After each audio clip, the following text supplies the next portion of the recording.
And it's going to be a long time before spring training, so you've got this in front of us. We're all trying to figure out what teams might do. And number one, John Mozeliak is talking about. He even said to Katie Wu, then sort of gave another version to other media that pitching's their priority. It did not duck the question about their rotation.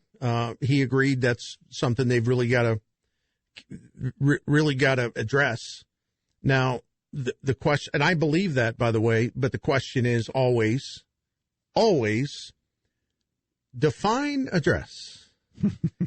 When you say, it's something we have to address, or we want to address, you address an issue. I mean, that takes in a lot of room. Address as in, well, hey, we'll sign this Japanese pitcher who's not going to go back to Seattle. We'll sign him because you can buy low. Oh, second half of the season he was terrible, but hey, you can buy low. That would I guess technically address the problem or address the issue. Is addressing the issue. Well, we really liked what Jay Happ did for us the last couple months, so yeah, I think we'll try to see if we can get him to come back. Is that addressing the issue? Technically, it is. Or should they be more ambitious, given how their rotation blew up, given the fact that Jack Flaherty, because of injuries and just the whole strange experience of 2020, Jack Flaherty has not been Jack Flaherty since 2019. Miklasz, who's not a baby anymore, he's into his 30s. I like the way he looked at the end of the year, but the point is, he hadn't done a lot of pitching last couple 3 years. Waino, we love him, but he'll be 40, then 41 later next season. Who else do we have? Dakota Hudson, again, coming off elbow surgery, and I thought he looked really good at the end of last season, but how many innings realistically he'll be able to give you his first full year back? I mean, sometimes it just takes a while. And, we could go on and on and on. If you look at their rotation that we think it might be, Waino, Flaherty, Hudson, Michaelis, that's 4.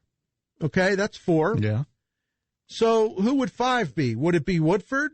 Would it be Reyes? Yeah. Would it be Oviedo? Would it be, and I'll say this in advance, I ain't buying it. Will it be Jordan Hicks? Yeah. Will they give a look to Genesis Cabrera as a starter? That's intriguing, but, then what do you do in your bullpen? When's Liberatore going to be ready? Maybe mid-season? My point is you got those 4 guys, right? And even within that top 4, there are questions because I just mentioned them all. Yeah. Right? And then there's other guys on the list. And again, I'm not demeaning any of these people, but Jake Woodford did not get enough of a chance last year. When he did, he was good. He pitched well in September. You make him your 5th starter. I mean, how much would that move the needle? Reyes, are you going to live and die again with whether he can harness his control, he can stay healthy? There's a lot of questions there. If this was if you're going to put him in the rotation, this would be the time.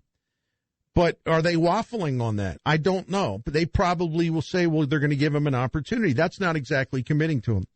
Like I said, I ain't buying Hicks. Oviedo is not. I don't think they want to do that where they have to count on him.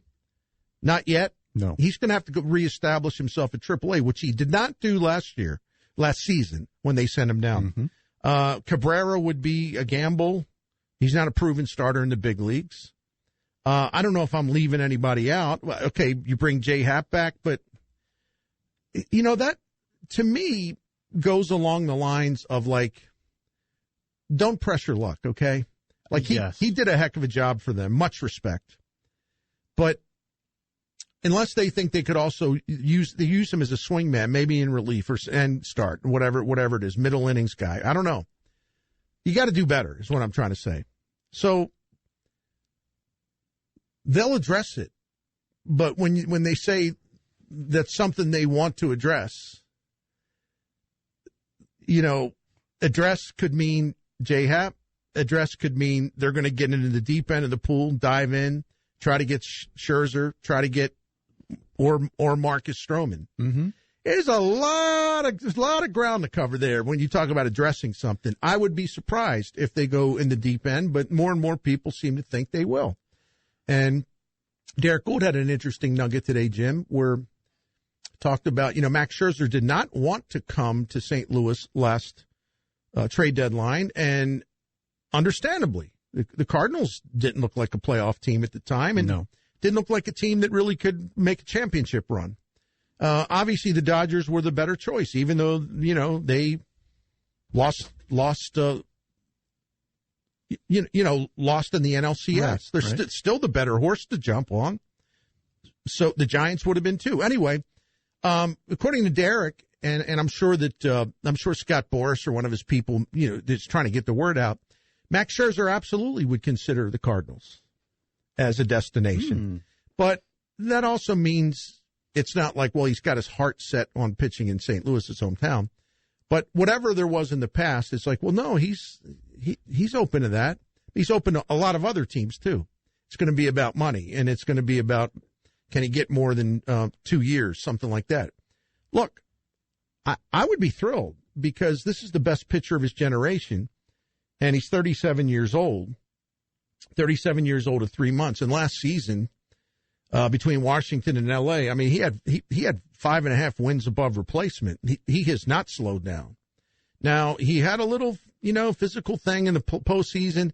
His last couple starts in the regular season weren't very good. I think that's much ado about nothing. I think that even the great Max Scherzer, you have to be a little careful now. You just got to use him the way he's always been used, and let's not get too cute in the postseason and all that stuff. But his strikeout rate remains intact. Everything remains intact. He still provides a ton of innings. I think this is about as smart a bet you could make on an older pitcher on, say, like a 2-year contract, maybe 3. Because I also think he's so smart, he would be just like Wainwright, and he would be the kind of guy that can adjust and find different ways to get hitters out if his fastball starts to slow down a little bit. Max Scherzer's never going to be a defenseless pitcher. He's never going to be that guy where just everything caves in on him. He's so smart, and he's so competitive. He will find ways to reinvent himself, just like Mr. Adam Wainwright did. He's that kind of guy. So, are we talking about $30 million a year? Are we talking about Garrett Cole's average of $36 million a year? I don't know what we're talking about here, but if it's on a 2-year deal, if the term is short, that kind of money shouldn't frighten Bill DeWitt or John Mozeliak or Cardinals fans. I mean, really, because your liability is limited. You're not signing a 37-year-old pitcher to a 5-year deal. Max Scherzer's still a great pitcher. He's still a great pitcher.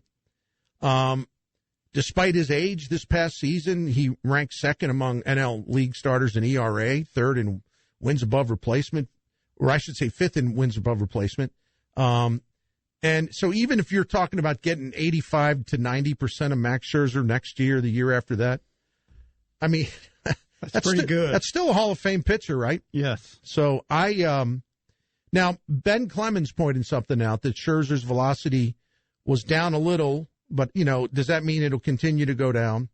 And also, for as much as people attach to this, he had lower spin rates on his curve and his slider. He had reduced break on both pitches. And that's why he did have his, according to Ben Clemens, who was on yesterday from Fangraphs, Max posted his highest full season fielding independent ERA since 2016.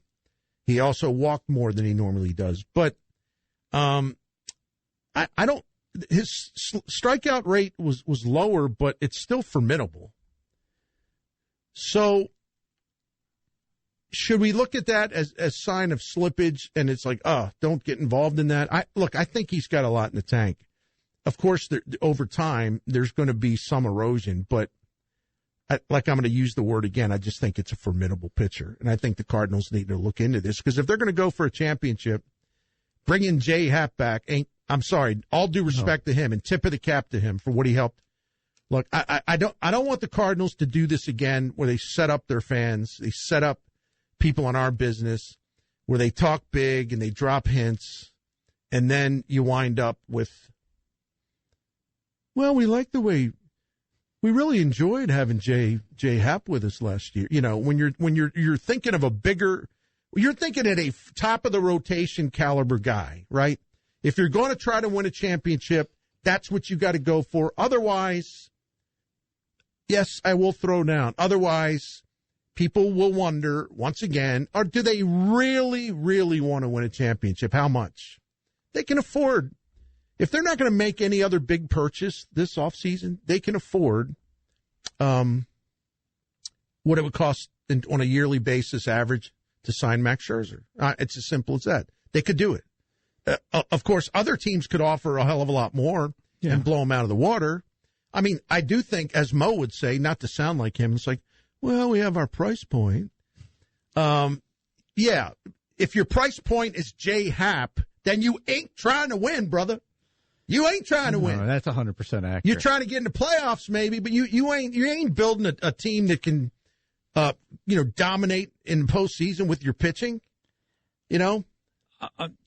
Here's what I'll say about the ain't trying to win part.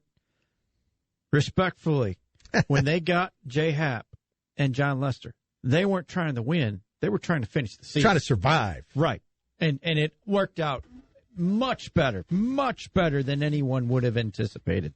And then you throw on the fact that they just exploded for a 17-game win streak, which was unheard of. So, like you said, they weren't exactly trying to win at the trade deadline. They were trying to survive, and it worked.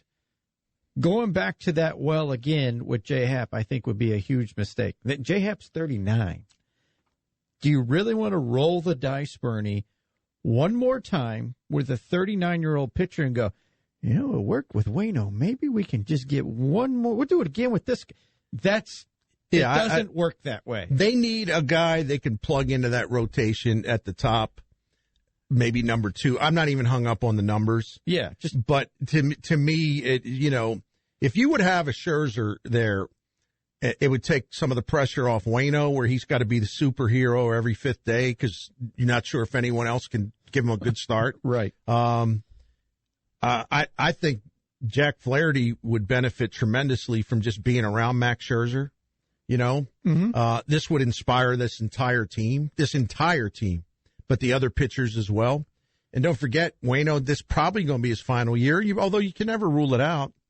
So if you sign him to a 2-year deal, you're also making sure you're going to have enough, or you're going to be okay with your nucleus in the rotation in 2023 if Waino retires or he's just not good anymore. You'd actually have a really good starting point for your 2023 rotation. So, and I'll tell you this, though, too, Jim, and you and I were talking about it during the break, and I'm sure we will have this conversation a lot. I mean, these are just opening takes on not assuming, but let's play fantasy GM, and even if it's for kicks,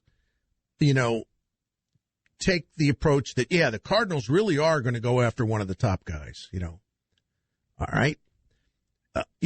I'm not sure that Marcus Stroman wouldn't be my first choice, but I would still go with Scherzer. He's the Hall of Famer. He's a great fit in terms of just being a St. Louis guy, everything else. And it's something about him that he just sort of transcends just about everybody, his presence. But I tell you what, Marcus Stroman, if you want to get down to it, and by the way, I think a lot of teams are going to be in on him. I think so. And you know why? Like we were talking about during the break. All right, what do you want in a starting pitcher in this day and age? Well, of course, it starts with talent, right? If you're really trying to elevate your rotation, the guy's got to be talent. Now, you can get an innings eater to be your 3rd, 4th, 5th starter. Say, you know what, if guy give us innings, he'll give us innings, and that's really a plus. But when they say that, they don't talk about how talented he is. It's just kind of like, okay, this guy's going to give us innings. And there's a lot of value in that, by the way. But the beautiful thing about Stroman, he gives you both. He is a durable guy. And he throws a lot of innings. And he didn't miss a start last year. And he is in, you never have to read anything in spring training about Marcus Stroman reported to camp in the best shape of his life, you know. Yeah, that guy. He's in the best shape of his life every day. I mean, he's a fanatic, right? He's got tremendous habits, training regimen, really smart about nutrition. This guy just stays in peak form athletically, health-wise, to have the kind of body and the stamina that he needs to get through a baseball season. He's the safest bet on this market when it comes to get a talented guy who's got a heck of a track record, who we also know, as much as any starting pitcher on a free agent market where you're going to give him a lot of money, as much as any pitcher, none of them you can count on 100%. They're going to hold up and pitch well and never break down. This guy's about the surest bet there is. You can feel better about investing in him from a longer-term type of contract than I think anyone on this market. I don't even think it's close. He's just been really good. Number one starter, probably not. Number two, yeah. Even if he's 3, it's okay. Because if you get hung up on in the titles, because he's a really good pitcher and he's really durable, and all he does is go, go, go. So the other thing is he's a fit for you stylistically because he's always been a very heavy ground ball guy. And he'll be smart, and not only smart enough to use the defense behind him, but he'll be fired up because, as Ben Clemens pointed out, you compare the Cardinals' infield defense to the Mets' infield defense, total defense, it's night and day. This guy be going from one of the worst defenses in God's creation to really the first or second best defense in Major League Baseball this past season, and number one in Major League Baseball in defense the past 3 years. So, combined. Yeah. Mm-hmm. So Stroman, it's a pitcher's park. This guy really be able to put together great numbers. He also changed, according to Keith Law. He also developed a new pitch this past season. It's kind of a splitter changeup. Okay. That he leaned on a lot, and really that thing just really tore hitters up. And he missed a ton of bats with it. So he's got a sinker, cutter, and slider. He hasn't been getting the swing and miss rates. Last year he didn't get quite the swing and miss rates that he normally does. But this splitter changeup offset that, and he still gets a lot of ground balls. So he's just got a formula for success for this particular team that makes him a terrific fit. It really, truly does. And they could actually go for a starting pitcher here and there that's a fly ball pitcher, because fly balls just aren't as dangerous in Busch Stadium unless they mess with the ballpark and screw it up. So, I mean, I know I'm going on and on about this, but I'm just presenting information, because when we talk about who's a good fit, it ain't necessarily a name, right? It's also got to be, okay, what type of team do you have behind him? What kind of ballpark do you play in? What does his history tell us? And this guy, to use the cliche, he checks pretty much all the boxes. I really believe that. I love his personality, too. Energy guy. Yeah. He does fit that mold of what's needed. I mean, going to the post. I mean, that's super important right now. Yeah. That's what you need. Yeah, especially after what happened. Exactly. Yeah. And they have all these questions. Yes. With their starters about viability and stamina, endurance. Yes. And as much as I love Adam Wainwright, to realistically think Adam Wainwright's going to duplicate what he did last year at another year older, that's a lot. That's a big ask for Adam Wainwright. So, yeah, Stroman would be a nice fit. Obviously, Scherzer would. That goes without saying. And the thing about this organization, look, we have fans and texters that, oh, they're cheap, but they are not afraid to spend on pitching. Now, they have spent on pitching, and they've messed up. Mike Leake, all those left-handed relievers, there's a list of them we can go through. And also, never forget, if it wasn't for the Red Sox, David Price would be a Cardinal. Right. So they're not afraid to spend on pitching. Gave Waino $100 million. Yeah. They, you mentioned Mike Leake. They gave Miles Miklasz a generous contract extension. Right. So if that's, in terms of giving dollars to get one of those two guys, which it will take because they're in demand, I could see the Cardinals making that a priority. And I hope they make it a priority, whether it's with those guys or somebody else that can come in and do what we just said, perform, go to the post.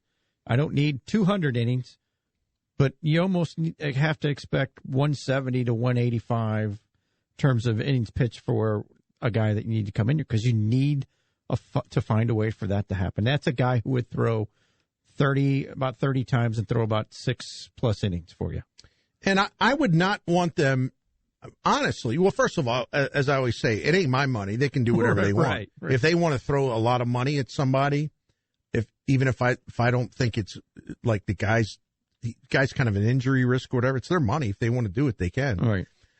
It ain't my money. But when I express opinions, it's just based on whether the guy's a sound bet and whether he's a fit. And one thing I definitely would stay away from in terms of anything of substance, in terms of salary or term, like guys with injury histories, like Steven Matz, no thank you. No thank you. You said you're doing the same thing you were doing last year. Well, Anthony DeSclafani, no thank you. Yeah. Right? Corey Kluber, no thank you. There's a bunch of them like that. Noah Syndergaard, is formidable of a talent he is. He has not pitched in 2 years. No, thank you. Yeah, no. Right? You know what? I have this in the back of my mind, and no one's talked about it. And I don't have a name. But let's go back 4 to 6 years. Every 2 years or so, maybe not quite 6 years, but they go find a guy from overseas, and they bring him in here. Seung-Hwan Oh, Miles Miklasz. They're due to go find another one of those guys. Kim, thank you. There's another one. That's the guy I was forgetting. So I think they're 2 years removed from bringing Kim over. I think they're due to go find another one of those arms and say, he's going to fit somewhere with us because we looked at all his numbers and he'll fit and be able to pitch and be effective in the majors. I really think. I think they got to go bigger. I really do. And here's my point with that. That's the second guy. They need the one guy we're talking about. Oh, I see what you're saying. My bad. They'll go find another guy, so they'll have two. They need two. They'll get whoever the big guy is, and then they'll bring in the guy like that to go, okay, he will be part of our depth in our somehow, some way, whether it's in the back end or part of that rotation battle. You know, another guy I like, and well, first of all, let me go back to something because I think it's I like to bring in independent voices that take emotion out of this stuff, and let me find our guy Stroman again. Here's Keith Law's summation at The Athletic on him. He said this is on Stroman. He's still a sinker slider guy, at least as his primary weapons go. With 4 other pitches he'll show, most notably an effective splitter changeup he introduced this year. He said if there's any reason for concern, it might be that his sinker didn't generate ground balls as well as this year. And right away I went, oh, it was still 55%. That's high. It used to be 60%. Okay. I mean, I think we can. I think we're okay. Yeah. But Keith Law even added, but that pitch was just as effective at limiting hits. And he has consistently been among the 10 best starters in the majors at limiting home runs. He's incredibly athletic and seems able to make adjustments as well as any pitcher in baseball, like adding an entirely new pitch, meaning the splitter, in his age 30 season. Law said, quote, I think he's the best bet among free agent starters this year with a combination of upside and floor that puts him ahead of anyone else on the list. And see, that's exactly how I see it. And Keith Law's got more credibility than I do in these things, but we see it the same way. He just phrased it better. I would tell you that means you have to pay to get him, though.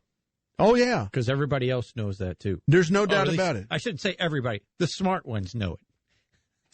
Another guy that I like, I'm assuming that there was going to be a lot of interest in him, but it's not going to cost you Stroman long-term money or even Max Scherzer in terms of annual average value. John Gray of the Rockies. I saw that. He intrigues me. Because there is a debate about him, because he was the former third overall pick with the Rockies. He's produced like 2.5 to 3.5 wins above replacement in all of his full seasons. He's got a good body of work, even with a high ERA, and his 4.59 career ERA is excellent for having pitched at Coors Field. Right. His ERA on the road is not as good as I thought it would be, but I don't know that matters as much because I think when you work full time at Coors Field, even if you're a hitter, it affects your road performance. I think even if you're a pitcher, it affects certain things, how you attack hitters. And you can't just change that and become a whole new guy on the road. Now you can do it once you move to another team, Yeah, I see that. Right. So Darryl Kyle. Right. Exactly. Yeah. His 4.59 ERA, I'm talking about Gray, is really good for especially all those games at Coors Field.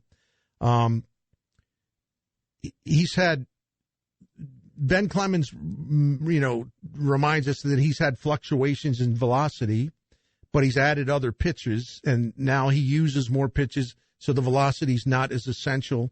He gets people to back off his fastball by using more pitches. He added a second type of breaking ball.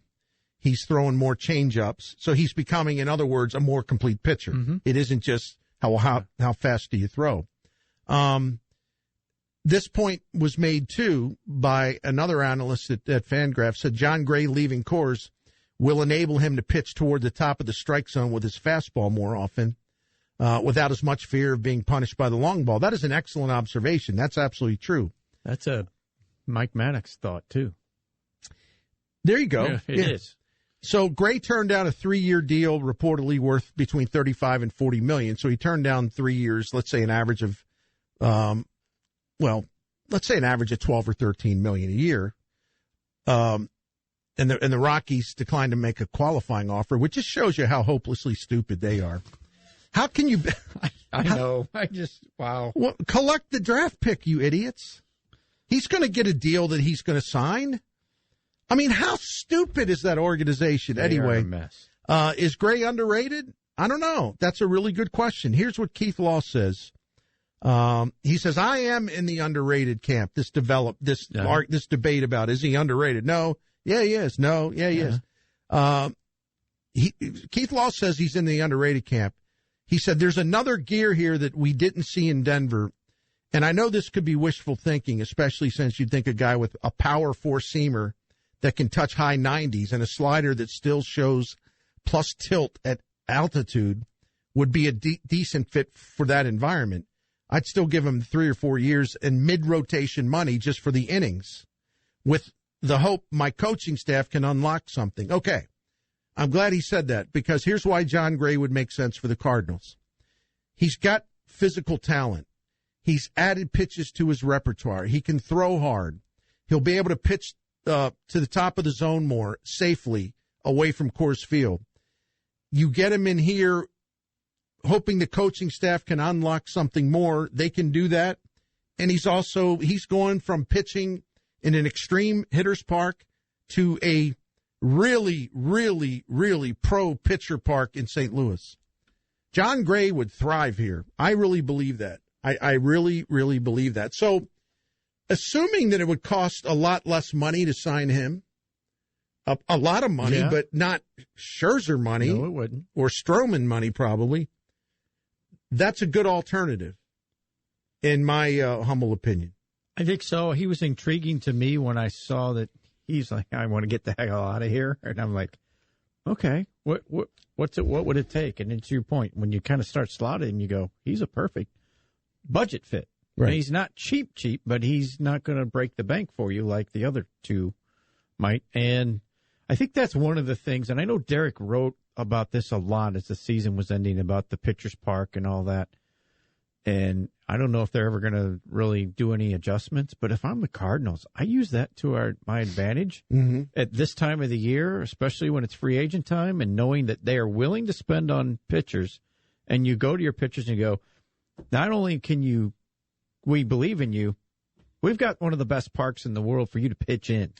So, and oh, by the way, you've got 5 Gold Glove winners behind you. You throw that in there, it should be much easier to recruit pitchers who are trying to decide on where they're going with all of those factors in their back pocket. They just throw it out there on the table, go, here's all the numbers. We know Scott Boras is going to throw a book at them the other way. Oh, yeah. Not saying everybody's a Scott Boras guy, but in that No, I know what you mean. In that frame, just so here's our numbers. Nobody else can compete with that. Why wouldn't you want to pitch at Busch Stadium? You got a team that's a chance to win. If they add you, it's even a greater chance to win. You got a Gold Glove defense behind you. You're in a pitcher-friendly park. I mean, it's all there. Yeah. Right? Absolutely. And if your goal is to be like Garrett Cole and you don't care where, it's just I'm going to go where the most money is. And look, he's fine. But my point is, if you're a John Gray and you pitched in a hitter's park like that, and it probably affected you even when you were on the road because you can't reinvent yourself every start. Somebody, okay, if you want to go pitch, you're a right-handed pitcher and you're not quite like Scherzer caliber or even Garrett Cole caliber, but you're right-handed starting pitcher. Oh, you want to go make half your starts in Yankee Stadium? Yeah, good luck. Good luck. No doubt. With that right field wall about 200 feet away. I'm exaggerating, but you know what I'm saying. Uh-huh. Check swing home runs. Have fun. Enjoy. So I think if I were in that position, it's easy for us to say something like that. But if I'm going to get paid a lot of money and I can go to a place that has the defense and the ballpark effect that would absolutely ensure that I can pitch at my best, I can reach my personal best as far as ERA, everything else, that a situation that would absolutely enhance my chances for success. I'm no homer saying this. It's absolutely true that St. Louis would be that place. And I'm not saying it's the only place. That defense behind you, a ballpark effect that just devours fly balls, Mm-hmm. Yeah. Ask Nolan Arenado about that. So anyway, I think this stuff's fun to talk about. I don't trust them. I think that, their whole thing already, when there's stuff going around, Derek Gould threw it in. I've seen a couple other places, where all of a sudden it's Yusei Kikuchi. It's like, the Cardinals have looked into him. It's like, come on, man. If you're going to sign 2 free agent starters, okay, sign. He can be the second one, but I don't. Better not be the first one. And this dude turned down $13 million from Seattle. Oh, and I'll come when we come back. I'll look up his second half stats. I think they were nightmarish, but it's like if that's the Cardinals' idea of like, wow, that's a big get. That's my point about when they say they really want to address starting pitching. You're not trying real hard. Something tells me, and I hope I'm wrong, they're going to wind up a lot closer to the Kikuchi end of the spectrum. Yeah, that's disappointing. I said I could be wrong. I hope I'm wrong. Yeah. Why should we try? Well, to your point earlier, though, they have spent money on pitching. They're not afraid to go a little over. You're right. If they figure out this is what I want, they go, we'll give you a little more. It hasn't always worked that well, though. Right. So, but we'll see. What else is new with you? Well, like everybody, just kind of wondering what's going to happen with baseball in a couple weeks when that December 1st deadline hits. And it's not even really a question of if things are going to shut down, but how long they shut down for, and what does that mean going forward? Do players, free agents sign before then? Do trades happen before then? So, it's just been kind of a matter of putting together some some lists. Here are things that could happen. Here are free agents that are available. Here are guys who could be traded, and just kind of put all that out there and wait to see how that plays out. And I really have been maintaining an even keel because we go through these things a lot, and it's easy to kind of get frustrated, and I certainly do that, and it's easy to sort of go into this expect the worst mode. I try to avoid that until there's really reasons to do it, but I don't blame anybody for feeling any anxiety over this CBA. But in your opinion, when does it become something that is truly worrisome? Is it the month of February, like the beginning of February, where spring training camp's supposed to be opening in a matter of days? Is that kind of the cutoff for you should it be the cutoff for us in terms of high anxiety? Look, I decided the other day I was going to choose to look at it like this.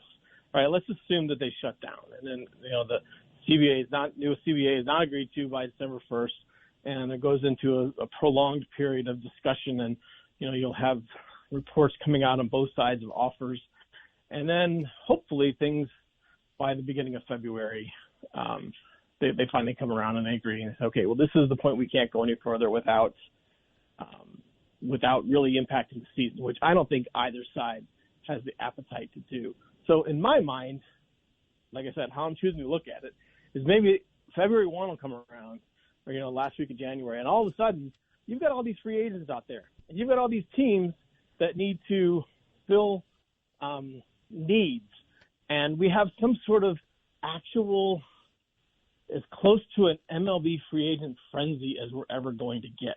Right, we see in the NBA every year, the moment free agency opens, you have all these rumors, all these signings, and it's just this exciting blitz of action, of change. And in baseball, the free agent market, as you know, it takes forever.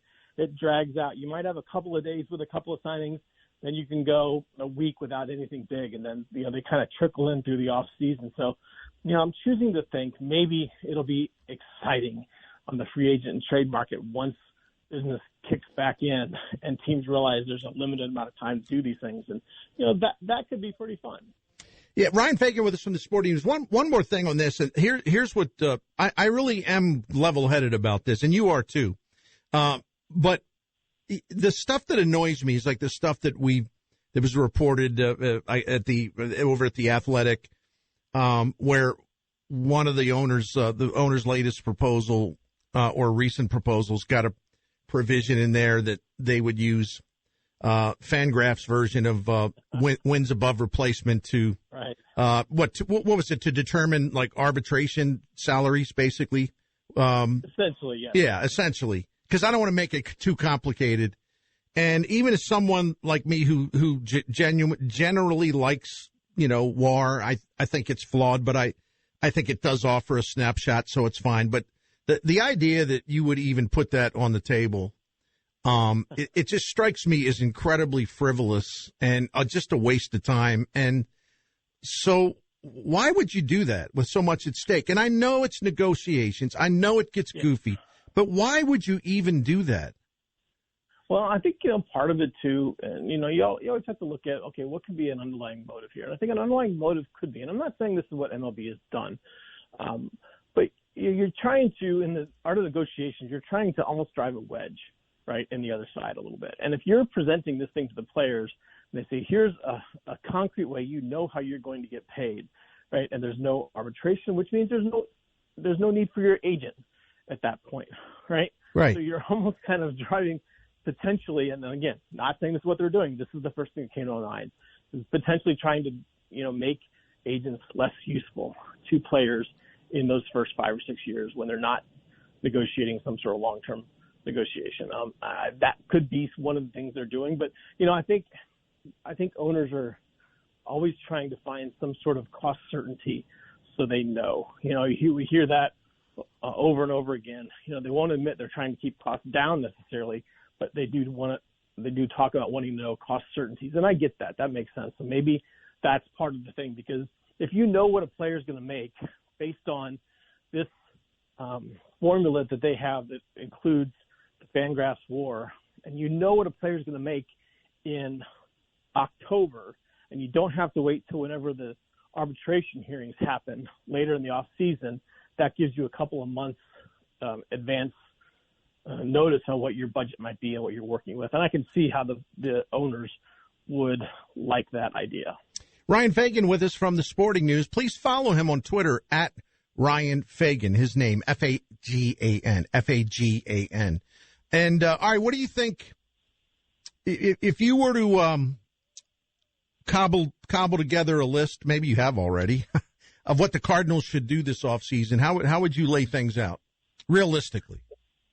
Realistically, I've said this before. I think shortstop is an issue, and I know Paul DeJong hasn't been healthy. He wasn't healthy this year. He had a couple different issues, but when you look at like OPS plus, which where 100 is league average, he's been, cumulatively below that the last 4 years. I mean, that's an area, right? Right. He's a good defensive shortstop, but you look at that lineup and the way that the outfielders have come around, so you feel good about that group going in. You obviously feel good about the corner infield spots. You feel good about Tommy Edman with the way he played and the way he hit and his better approach in the second half of the year. You feel good about him too, but you look at shortstop, and that's an area where it's not just that Paul DeJong has been under expectations and hopes the last couple of years. It's that there's so many shortstops out there right now that you could go get, and you could, and I don't expect, and nobody expects the Cardinals to go out and win a bidding war for Corey Seager or Carlos Correa, the price tag top $300 million. And, quite frankly, maybe that's not a good idea, even if they decided they wanted to do that. But, there are other options out there. And if they go into the season with just Paul DeJong, if you're a Cardinals fan, you think, okay, well, you better make an upgrade somewhere else, right? You better spend some money, getting some sort of cost or some sort of certainty in the rotation, because there are plenty of different starters out there that they could have. I think, 2021 showed us that you can never have too many starting pitchers, right? I mean, I don't think they imagine any scenario where they go out and add three pitchers who are, 36, 37, 38 years old in the second half, and you hope for that to work. And it did work, to the credit. LeBlanc and Happ and Lester did a good job, but that's not your plan A. No. Right? And I think that if you're a Cardinals fan, you're hoping that the club goes out there, because there is money with the contracts that came off the books. You hope that they go out there and address one of those two big needs, which to me is another starting pitcher and an upgraded shortstop. I've just become so skeptical and maybe even cynical about what they say compared to what they actually do. So, every off season, it's like this off season, John Mozeliak made it clear in a couple of interviews that pitching's their priority. And it's like, well, I never thought they were going to spend the kind of money on a shortstop that I just didn't see. I know how they roll, and they have Sosa who they like, and there's a lot of reasons to like them. And then they have DeJong who, let's face it, everything you said is true, but they believe, or they want to believe, just like they wanted to believe that Matt Carpenter was going to bounce back and that Dexter Fowler would be better next year and all this other stuff. The Cardinals do a lot of wish casting, and they do that especially if they have given a contract to a player like Paul DeJong, who's got 2 years left. I think it's, I don't know. I forget now. It's maybe 11 million over the. It's not a ton. Yeah. It's not a ton. But so I think they're always going to stand by their investments until they absolutely cannot do it anymore. And with Carpenter's case, they went all the way down the line. So I don't trust them. And that's why I don't think they'll pursue a shortstop. And I know you're not saying they will. You're saying they should. And that's two different things. Right. But, okay, then I sit here and I'm like, okay, that's fine as long as you go out and really get one of the top starting pitchers. And you add to your depth. You can make your offense better just by having a much better bench, because their bench last year was pretty awful. But then I say, well, wait a minute. do you really think they're going to pony up for Scherzer? They're going to like outspend somebody for Scherzer, or give him an extra year more than other teams are willing to do? Do you really think they're going to go all in on Marcus Stroman, who figures to be a very popular choice because of his his stability and his endurance? He's an innings guy. He's a sinker ball pitcher. He can get you out in a lot of ways. Because then we see what the reports. They're interested in Kuchiki, whatever his name is in Seattle. I always screw that up because it's Seattle, not because it's him. Right. And they're looking at this guy and this guy, and some guy, Derek Gould, was talking about it, an American who's been pitching in Japan, and I'm like, one time, can you actually just go out and try to sign the best pitcher on the market, just one time? Yeah. I don't know, man. Well, they almost do with David Price, right? Yeah. They were close with David Price, but yeah, you're right. I mean, because they do have money. That's the thing. They have money coming off the books. And, they have arbitration things to look at down the road with some of the players. And yes, that's an issue, but it's not a roadblock, right? And they have the ability to go out and do these things. And I think that you see that this team could be close. I mean, and if you're trying to make a pitch to a free agent I didn't mean to make that pun, but if you're making a pitch to a free agent pitcher, yeah, right? You could say, hey, we've got 5 Gold Glove winners plus Yadier Molina. Wouldn't you like to throw in front of these guys, right? So that's a pretty good thing to be able to throw out there, especially, add to I guess what they're going to say, look at how this team played over the last month of the season, and you can be a part of that too. So, they're in position that they can have an impactful off season without signing Seager or Correa. They can do that. They can do that without signing Max Scherzer or Justin Verlander, because there are other guys that can fit in there too. I think what you don't want is an off season of inactivity. That's what you don't want, because they have the pieces of a team that can be very good, but they're not there right now. They're not as good as they were over the long stretch of the season as they were during that winning streak, right? They're just not. And I'm sure that they are aware of that, but you want them to act like they're aware of that and go out and get some upgrades, because there are basically anything the Cardinals could want. There are upgrades available on the free agent market or on the trade market that they could go out and get this year. So we'll see how they approach it. And do they do anything before the December 1st deadline? Do they wait and see how things look after the CBA is agreed to and things kick back in? I think that's another thing to look at as well. One more thing. Ryan Fagan is our guest here on the Bernie Show, 590 The Fan KFNS. Ryan Fagan from the Sporting News. What is your take? And I know by now it's a little bit of old news, but we haven't talked about it. What was your take on the Cardinals' decision to fire Mike Shildt and replace him with Ali Marmol? I was surprised. Like everybody, I was surprised. I think when you look at the way that they played, the fact that, every year that he was there, they played better down the stretch. They played better in the second half. And that's what it's hard to look at a manager's impact and say tangibly, okay, this is how he definitely impacted, this is how he definitely didn't. But you felt like with Shildt, especially this year, there were areas of the club that you could say, okay, well, this was a priority for him, and this is how they got better, and we saw the tangible results, right? So not knowing what happened behind the scenes, because obviously it's still vague, and we haven't got any sort of concrete details, and probably, quite honestly, may never happen. At least, I guess, if they feel good about the way that the franchise was trending, they stuck to that. They may have thought that Shildt wasn't the guy because of the disagreement, and it had to be something pointed between the manager and the front office. But they still felt good about the way things are going, and that's where Ali Marmol comes in. And he seems like a guy who could be a star in that role. He really does. And I think that Mike Shildt can be a good manager somewhere else. It may not happen right now, but I think at some point he will be. And yeah, it was a surprise. There's no doubt about it. But I feel like they came out of it, I guess, as well as they could have for a move that was that sudden and that swift.